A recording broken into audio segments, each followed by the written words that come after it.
اب آپ کو بیان کرتے ہیں اگلے برج کے بارے میں جو کہ برج جوزا، کہ ان کا 11 سے 20 مئی کا عشرہ ان کے لیے کیا کچھ لے کر آ رہا ہے۔ وہ برج جوزا والے افراد جو شراکتی کاروبار سے وابستہ ہیں، اس عشرے کے آغاز سے ہی ان کو کاروباری ٹینشنوں میں اضافہ دیکھنے میں آئے گا۔ اوورال بات کی جائے تو یہ عشرہ برج جوزا والوں کے لیے مالی آسودگی کو ظاہر کر رہا ہے، عشق و محبت کے معاملات کی طرف خاصی توجہ دیں گے۔ برج جوزا والے طالب علموں کو تعلیمی سلسلے میں کچھ رکاوٹیں آتی دکھائی دے رہی ہیں۔ اس عشرے میں برج جوزا والوں کو چاہیے کہ ملازمین پر ضرورت سے زیادہ بھروسہ مت کریں، کیونکہ یہ آپ کے لیے پریشانی کا باعث بنیں گے۔ اندرون سفر کرنے کے حوالے سے ایک اچھا وقت نہیں ہے، اس لیے کوشش یہی کریں کہ سفر سے گریز کریں۔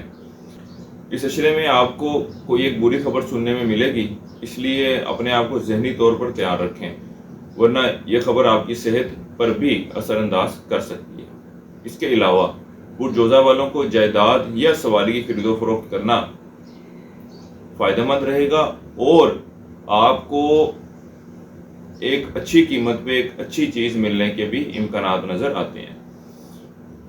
اس عشرے کی خواکی پوزیشن آپ کی مذہب، دین اور اپنی عبادات کی طرف خاصی بڑھتے ہوئے رجحان کو ظاہر کر رہی ہے۔ وہ افراد جو کرائے کے مکان یا کرائے داروں کی تلاش میں ہیں، یہ وقت ان کے لیے ایک اچھا وقت ثابت ہوگا، کیونکہ وہ لوگ جو کرائے کے مکان کی تلاش میں، ان کو ایک اچھی جگہ کرائے پہ ملتی نظر آ رہی ہے، اور وہ برج جوزا والے افراد جو کرائے داروں کی تلاش میں ہیں اور پچھلے کچھ عرصے سے یہ کرائے داروں کے حوالے سے پریشان بھی رہے تھے، تو یہ وقت ایسا ہے کہ ایک اچھے کرائے داروں کے ملنے کو ظاہر کر رہا ہے۔ شریک حیات کے ساتھ معاملات تناؤ کا شکار رہیں گے۔